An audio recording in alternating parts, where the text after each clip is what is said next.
O Senhor Jesus esteja com todos nós. Esse aí está melhor?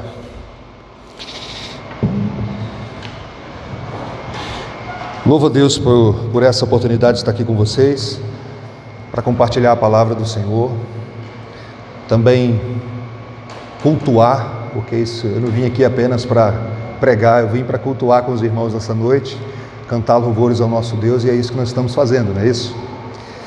Na certeza de que Deus recebe o nosso culto, porque fazemos isso na mediação do nosso Redentor, do nosso Salvador Jesus Cristo, aquele que foi moído pelas nossas transgressões. Depois da mensagem eu falo um pouquinho da Igreja Redentor. Queridos, eu queria convidar vocês a abrirem suas Bíblias em Jeremias 18. Eu queria compartilhar com você o tema A Boa Mão do Senhor. Não, fica do lado aqui, tranquilo, não passo. Jeremias capítulo 18, versículos de 1 a 6.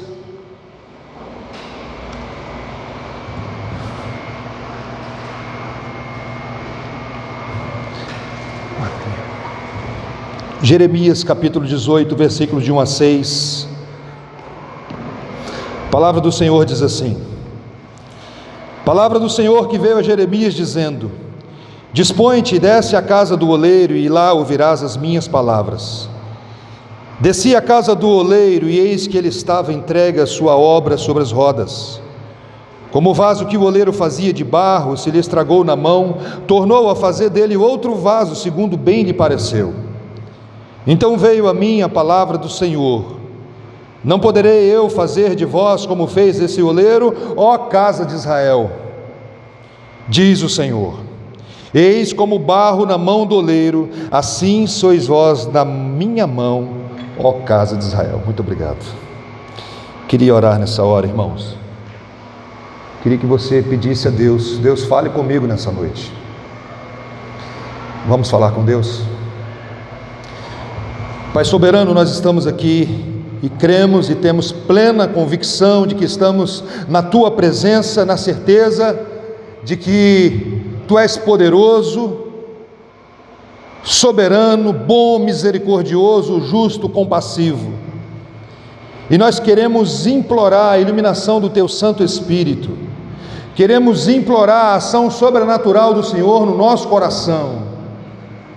Pedimos uma visitação especial do Senhor nessa noite, Senhor.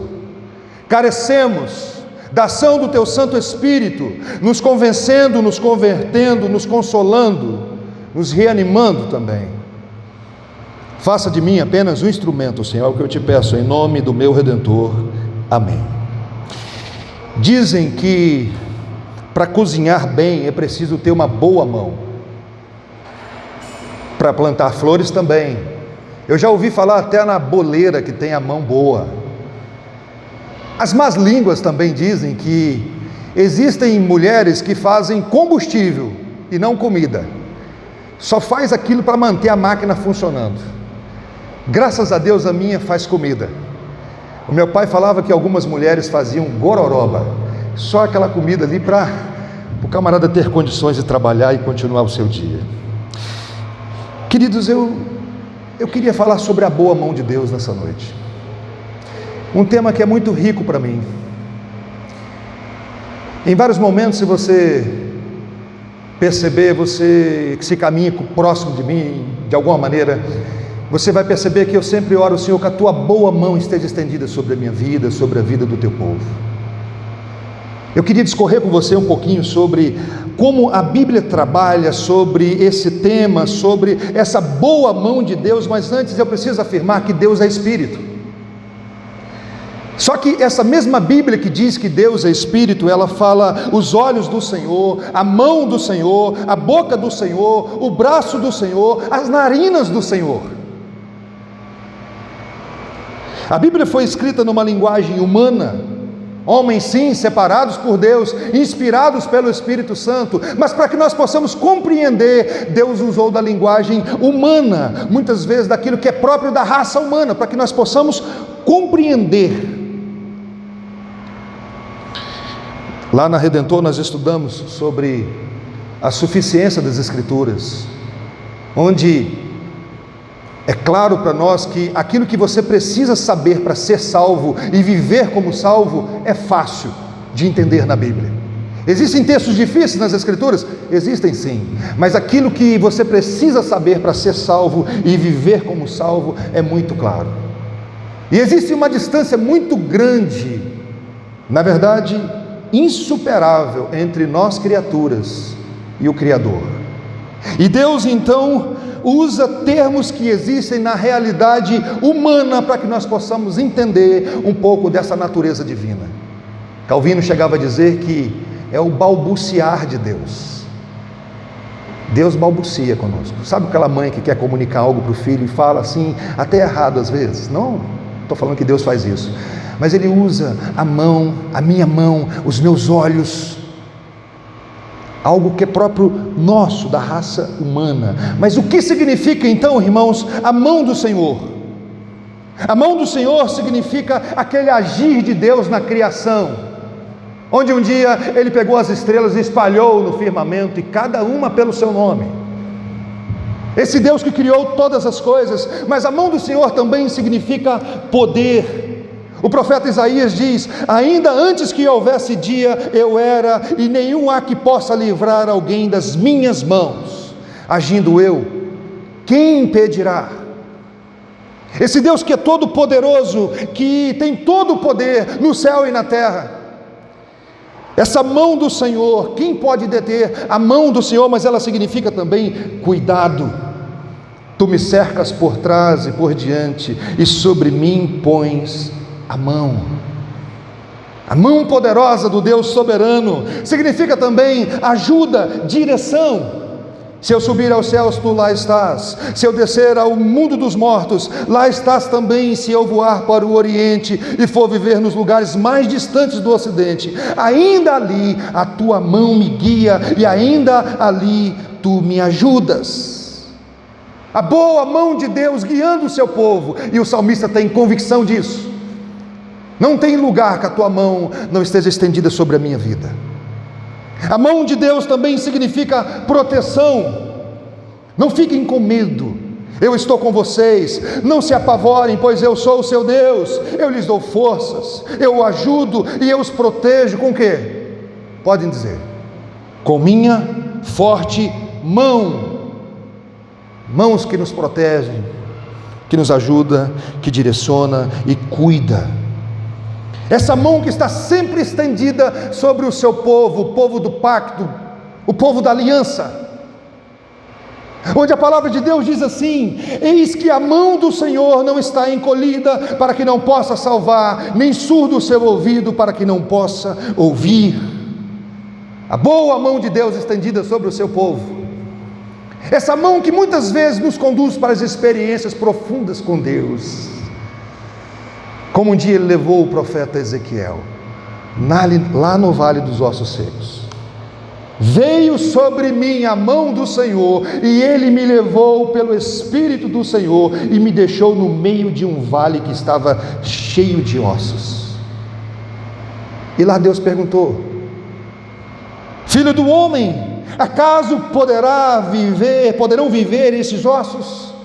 Que experiência profunda, irmãos, onde a mão de Deus conduz o profeta para essa experiência. Ele diz assim: eu não sei, o Senhor sabe. E ele diz: profetiza. E quando ele começa a profetizar, os ossos começam a se mexer. Que coisa maravilhosa, a mão de Deus guiando para isso. Experiências conduzidas pelas mãos poderosas por caminhos que muitas vezes nós não compreendemos, caminhos difíceis, muitas vezes pela porta estreita, caminhos espinhosos, onde a mão de Deus guiando o seu povo. Eu amo o texto de Êxodo, quando o povo sai do Egito para a terra prometida, e Deus diz assim: eu não vou levar vocês pelo caminho mais perto.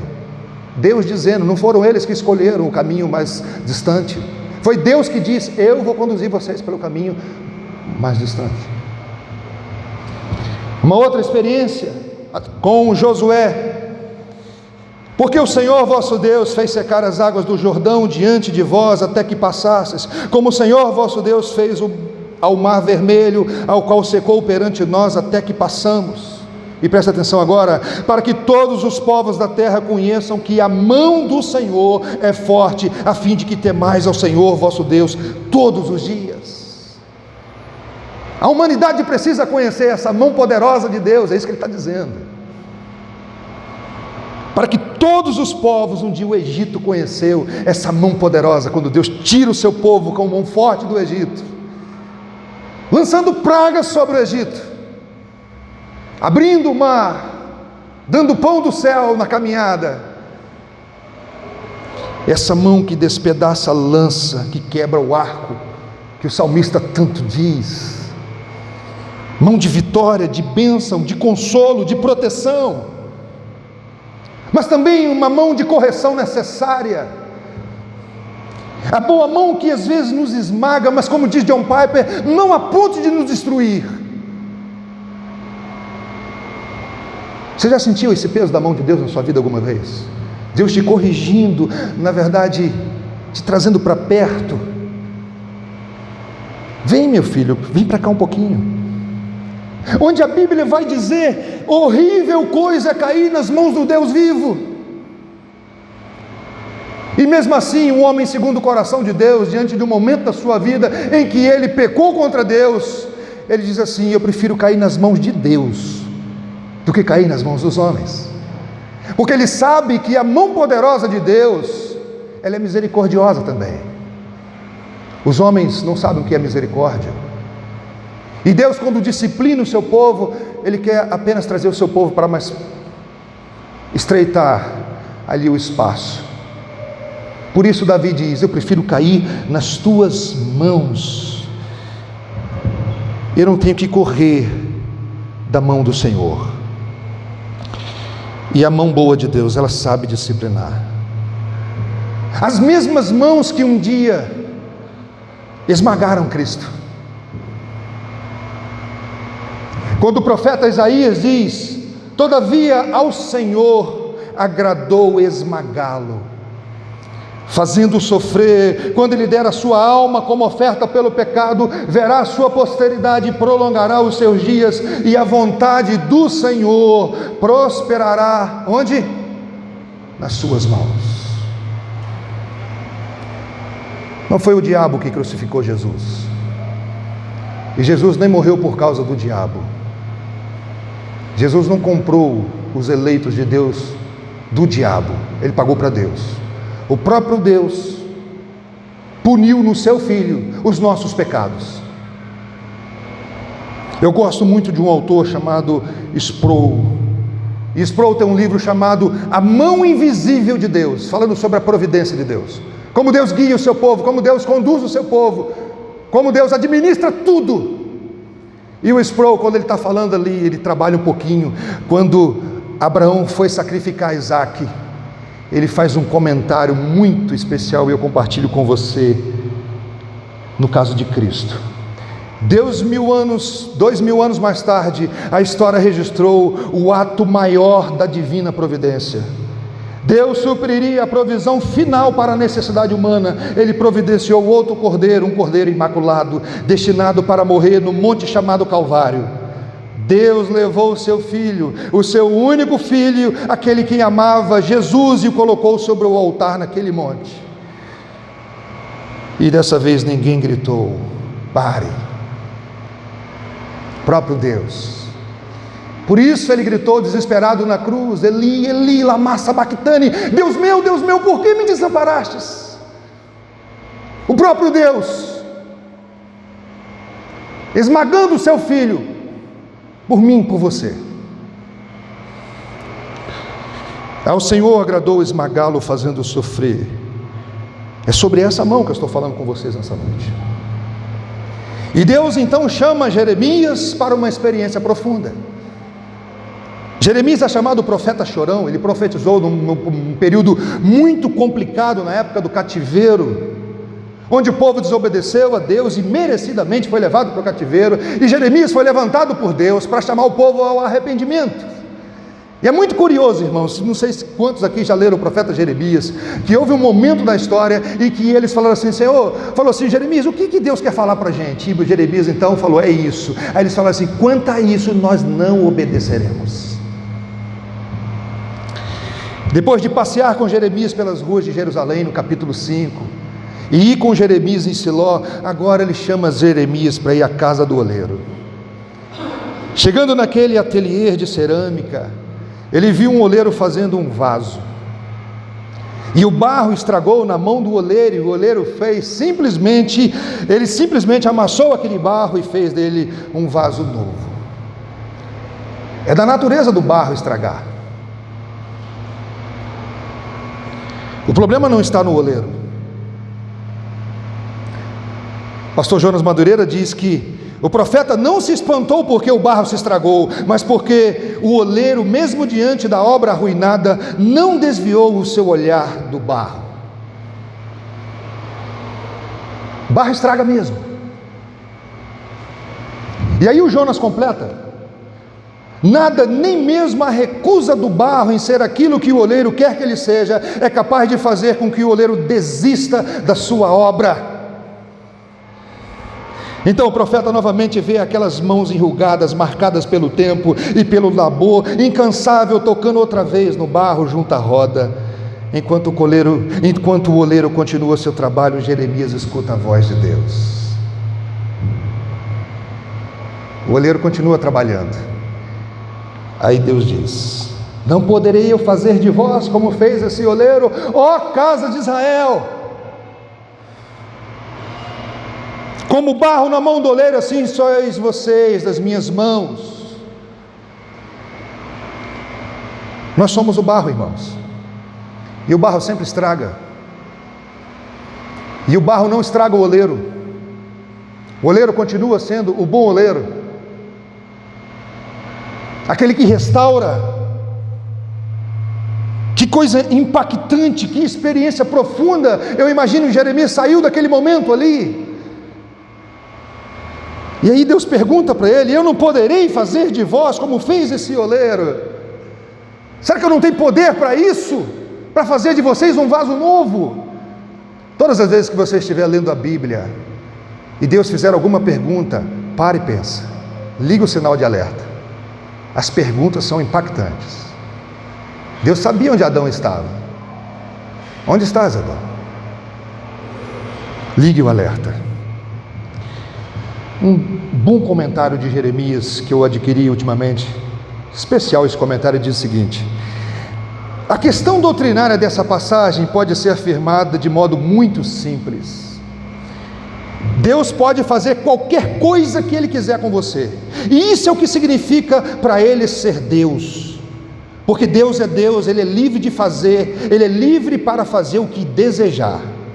Em suas mãos está todo o poder, a lei, o controle, a autoridade, reino, governo e domínio. Essa é a doutrina da soberania de Deus. Ele faz o que quer com o barro, Ele faz um vaso novo. A Bíblia chega a dizer que tem vaso de honra e vaso de desonra, porque Ele é o oleiro, e Ele é Deus, e Ele é soberano. Curiosamente, irmãos, a palavra hebraica para oleiro aqui é a palavra traduzida de formou de Gênesis 2, quando Gênesis 2 diz: e formou o homem do barro. E sabe o que isso significa? Que o mesmo Deus que criou o homem do barro tem poder para restaurar o homem que quebra a todo momento. Mesmo depois da queda, Ele continua sendo soberano, todo-poderoso, e nós apenas barro. Poderoso para fazer de nós um vaso novo. O que é mais difícil para Deus, criar ou restaurar? Joel Bick, comentando esse versículo, ele diz assim: eu acho que a gente tem que parar aqui e fazer uma oração. E qual a oração que nós devemos fazer? Senhor, continue me moldando à imagem de teu Filho. Porque o pecado não destruiu a imagem e semelhança de Deus em nós, ele manchou. E Jesus é aquele que está restaurando essa imagem. Peço licença a vocês para compartilhar talvez uma das experiências mais impactantes da minha vida.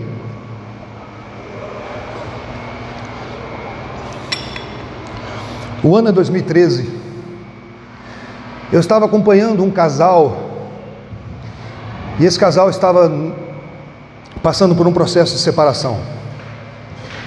A esposa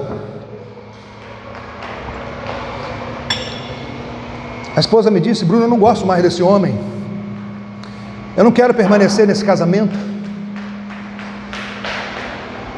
e eu quero experimentar uma outra vida. E eu me senti totalmente despreparado para acompanhar aquele caso. Eu não sabia nem o que dizer naquele momento.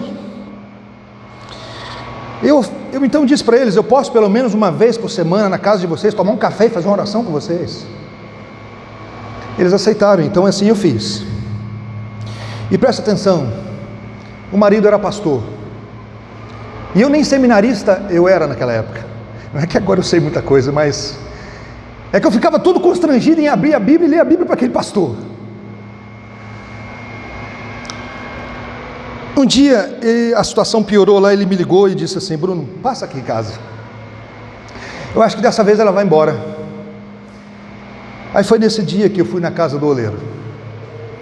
Tinha uma reunião de oração ali na terceira igreja, pastor Lucinei, poucas pessoas, e eu falei assim: eu vou passar ali, vou orar com aqueles irmãos e depois eu vou, a casa passava pela igreja, então eu vou lá.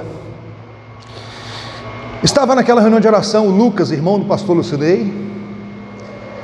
Pastor Lucinei, todo mundo sabe que o pastor Lucinei perdeu o pai naquela época de câncer, e logo em seguida a mãe suicidou. Presta atenção à situação. E naquela reunião de oração também tinha um casal muito especial.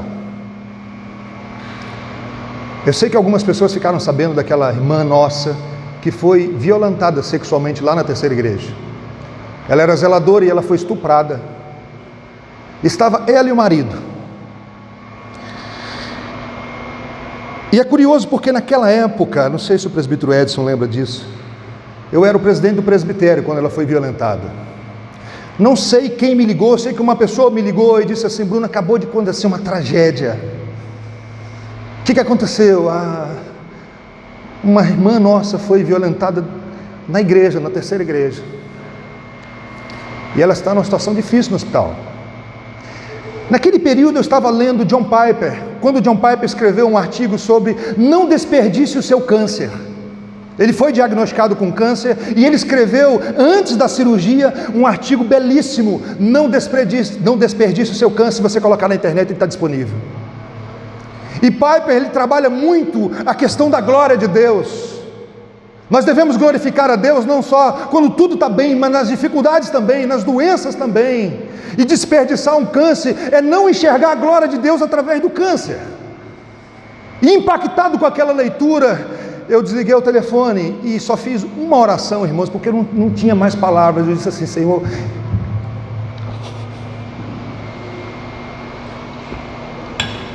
eu não sei como, mas o Senhor pode trazer glória ao teu nome. Glorifica o teu nome nisso aí. Só isso que eu falei para Deus. Não tinha mais o que falar, não tinha o que pensar, não tinha palavras para falar com Deus, só isso. Falei: Senhor, glorifica o teu nome nessa situação. Não sei como você vai fazer isso. Volta para a reunião de oração. Dividiu. Eu fui orar com o marido dessa mulher, dessa irmã, e com o Lucas, irmão do pastor Lucinei. E eu me preparei para escutar o pedido deles. Falei: o que esses homens vão pedir aqui, irmãos? E quando começou a orar, e começa: Lucas, eu te louvo, Senhor, por tudo que o Senhor tem feito. E o marido dela também, da mesma maneira. E o marido dela dizendo assim: oh Deus, como eu sou grato ao Senhor, porque o Senhor é um Deus bom, o Senhor cuida do seu povo. Eu abri os olhos e comecei a olhar no rosto deles. Falei: não aguento isso. Como assim? Como assim? Gratidão a Deus, sua esposa foi violentada.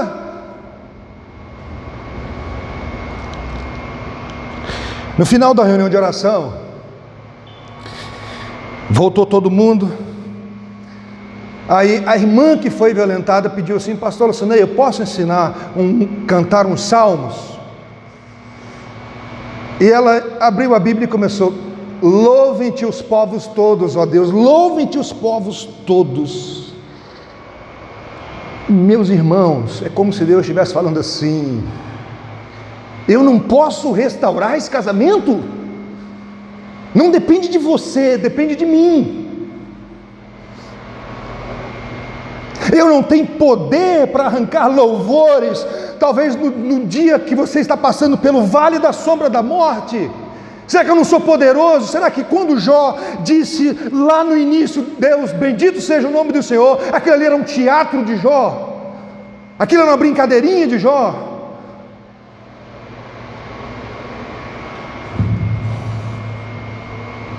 Talvez, irmãos, o seminário mais intensivo com Deus foi aquele dia na minha vida, como cristão, como pregador.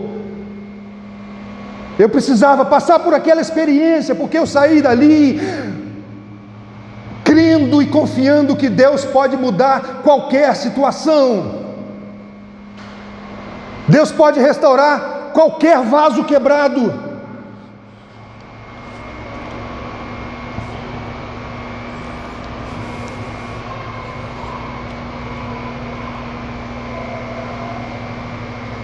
Não está na minha capacidade de aconselhar. A única coisa que eu cheguei na casa daquele casal naquele dia foi fazer uma oração e ler, só isso. João capítulo 2. Quando acabou o vinho e Jesus transformou a água em vinho, eu só disse isso para eles: olha, Deus é poderoso para fazer isso de novo, para trazer alegria de novo, porque o vinho simboliza alegria nesse casamento de vocês.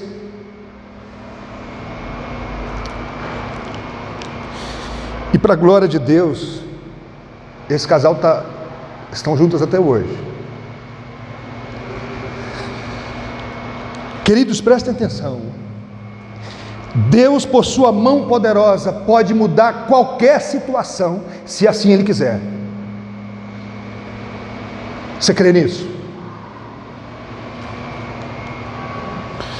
Deus está falando para Jeremias: eu faço novo. Eu tenho poder para restaurar, eu criei tudo do nada. O que é mais difícil para Deus, criar ou restaurar? Ele é o oleiro, nós somos apenas o barro. E o que é o barro? Quanto custa 1 quilo de barro, irmãos? Na feira nem vende barro. Mas nas mãos de Deus nós somos transformados em vaso novo, um vaso de honra, com muita utilidade. Principalmente porque esse vaso é preenchido com o Espírito Santo. Quando paramos para meditar sobre a mão de Deus, nós precisamos trazer à memória as mãos de Cristo, o oleiro de mãos furadas, que viveu a vida que eu e você não conseguimos viver. Uma vida perfeita, que foi condenado como o maior pecador de todos os tempos, tendo vivido uma vida justa, sem pecado nenhum, que foi crucificado como um maldito e lá intercedeu por nós, que teve as suas mãos furadas pelos pregos romanos, as mesmas mãos que curaram, que tocaram em leprosos, mãos que purificaram impuros, que lavou os pés dos discípulos,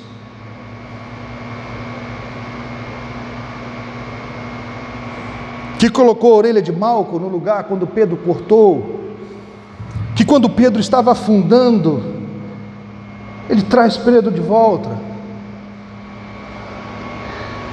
que multiplicou os pães, que alimentou a multidão, que ressuscitou a filha de Jairo, que escrevia no chão quando os religiosos queriam matar aquela mulher pega em adultério, mas que antes de ir para a cruz pegou um pão e partiu e entregou na mão dos apóstolos, dizendo: esse é meu corpo que é dado por vós. Mãos poderosas que se renderam para a crucificação, porque quando eles foram prender Jesus, eles ficaram assustados, porque eles achavam que estava prendendo o bandido, e Jesus chega e fala assim: sou eu, pode acorrentar.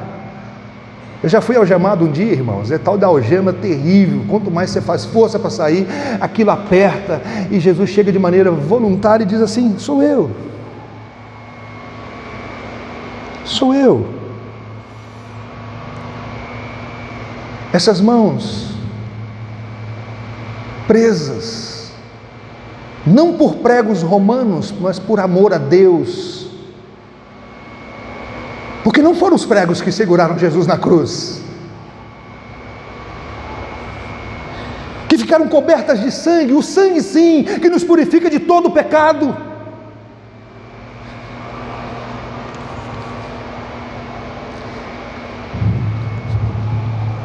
Mãos abertas para nos acolher e fazer de nós um vaso novo, um vaso de honra, um vaso cheio da presença de Deus. Quero terminar com algumas aplicações. Um dia eu escutei uma colega de trabalho dizendo o seguinte: para mim não tem jeito, Bruno, para mim não tem jeito. Ela teve uma vida bem torta. Ela falou assim: eu sei que Deus perdoa, mas para mim não tem jeito. Não tem jeito se depender de você. Aí não tem jeito mesmo não. Nem para aquela pessoa que foi criada na igreja, que nunca experimentou o mundão. Tem jeito sim quando você se coloca na total dependência de Deus, do oleiro de mãos furadas. Porque todos pecaram e carecem da glória de Deus. Não há um justo sequer. O oleiro de mãos furadas pode fazer de você um vaso novo nessa noite, um vaso de honra. Quando Jesus ressuscitou, um discípulo disse: eu só acredito se eu colocar as mãos se eu tocar nas mãos furadas de Cristo. Jesus estendeu as suas mãos para o incrédulo Tomé e disse: toca, Tomé, pode tocar. Aí Tomé disse: Senhor meu e Deus meu. Disse Jesus: porque viste e creste? Bem-aventurado aos que não viram e creram. Eu creio que eu vou ver Jesus no novo céu e na nova terra, com as mãos furadas. Vou tocar nessas mãos também, no mesmo corpo que ele ressuscitou e apareceu para Tomé, com as suas mãos furadas. A Bíblia diz: se arrependa e creia em Jesus Cristo como Senhor e Salvador. Você já se rendeu a Cristo?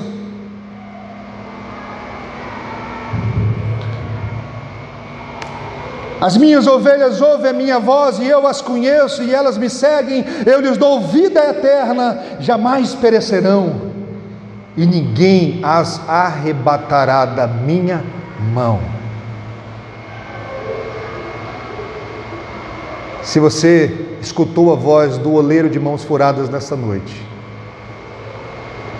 a Bíblia diz assim: a todos quanto receberam, deu-lhes o poder de serem filhos de Deus, e ninguém arrebata mais da mão de Cristo. Nada mais nos separa do amor de Deus que está em Cristo Jesus, porque a sua segurança da salvação não depende de você, depende da mão do Redentor, que diz: ninguém tira daqui, é meu, esse aqui é meu. Segunda aplicação que eu queria fazer, irmãos, é que Ele continua trabalhando na minha vida e na sua.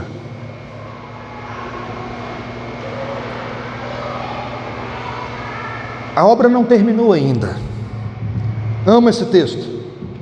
Estou plenamente certo de que aquele que começou a boa obra em vós há de completá-la até o dia de Cristo Jesus. Quem sabe você, já servo de Cristo, crendo em Cristo, mas tem enfrentado lutas, dificuldades nessa caminhada, vontade de desistir às vezes, sem vislumbrar dias melhores, sem nenhuma expectativa. Olha, o oleiro de mãos furadas ainda está trabalhando na sua vida. Eu até mudei lá o status meu do WhatsApp, eu coloquei assim: tenham paciência comigo, o Redentor ainda está trabalhando na minha vida. Tenho lutas ainda, mas eu creio que isso aqui é promessa de Deus para a minha vida. Ele que começou a boa obra na minha vida, Ele vai terminar. A pergunta que fica é: Ele começou uma boa obra já na sua vida? Você tem plena convicção disso? Essa é a pergunta que você tem que sair daqui pensando nela nessa noite. Terceira aplicação: qual área da sua vida nessa noite que você gostaria que o oleiro de mãos furadas tocasse? No seu casamento? No seu trabalho? Na sua vida?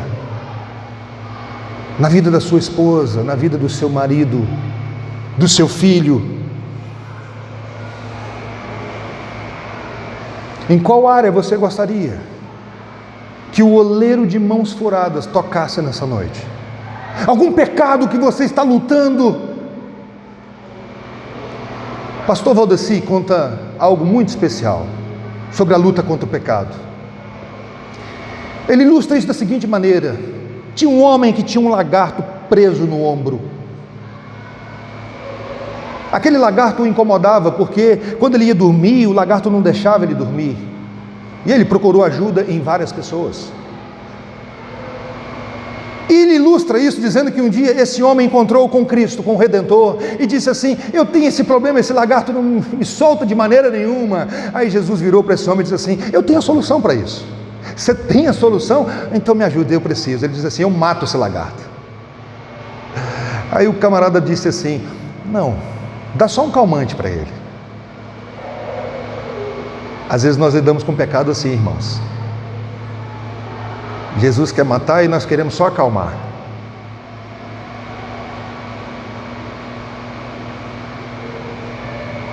Em que área o oleiro precisa tocar nessa noite?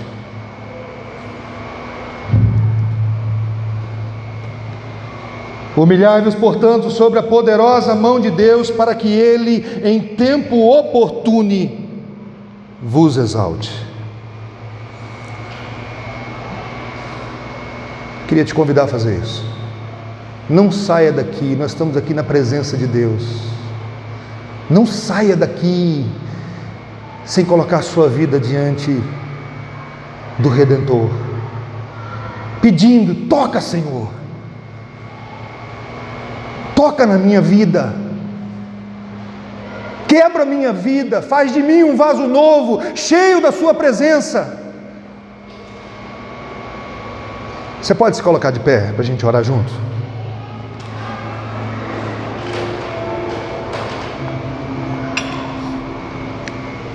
Mais dois cânticos?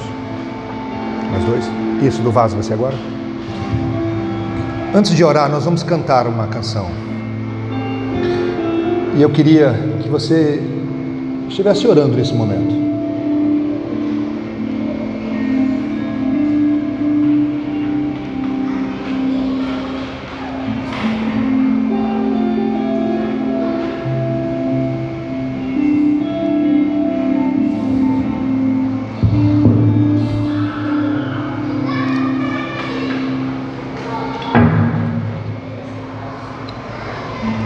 Em teus braços? Essa, né? Tá.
Queridos irmãos, o que nós vamos falar para Deus nessa noite? Naquele dia eu só consegui falar: Senhor, traz glória ao seu nome. Mas você que ouviu essa mensagem nessa noite, o que você vai falar com Deus? Como que você vai se colocar diante desse Deus que é soberano, todo-poderoso? Ele que é o oleiro, nós somos apenas o barro. É da natureza do barro estragar mesmo. O que você vai falar com Ele? Vamos orar.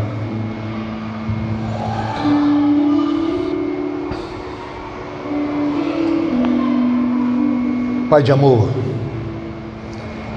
louvado seja o teu nome. Louvado seja o teu nome, porque tu és um Deus misericordioso, Deus grande.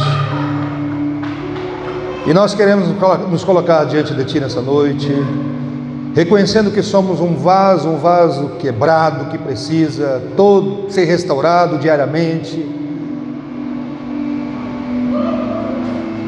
Mas, Senhor, nós temos plena convicção de que tu és o oleiro, e quebrar nas tuas mãos é experimentar de restauração. Ó Deus, então nós imploramos ao Senhor, imploramos a ação poderosa do Senhor em nossas vidas. Eu preciso dessa ação do Senhor no meu coração, Deus. Preciso ser quebrado e restaurado pelo Senhor todos os dias. Eu quero implorar que a tua boa mão misericordiosa e poderosa esteja estendida sobre nós, restaurando aqui casamentos, restaurando o nosso relacionamento contigo, o nosso relacionamento no lar, com os nossos filhos, com a nossa esposa, com os nossos familiares, relacionamentos quebrados. Mas Deus, tu és poderoso para restaurar. Tu és o Deus de toda restauração.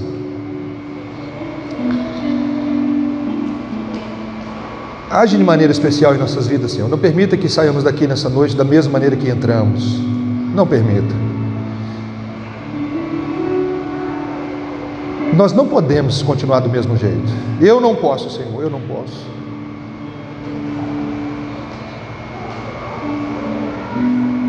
Estenda as tuas mãos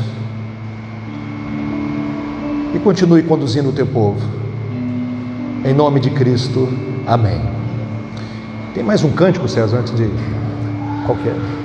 Qual é o outro cântico? Feito de barro. Daqui. Irmãos, essas canções, nós não combinamos nada, mas é maravilhoso ver o Senhor agindo através da sua palavra, através daquilo que a gente se propôs a cantar, né?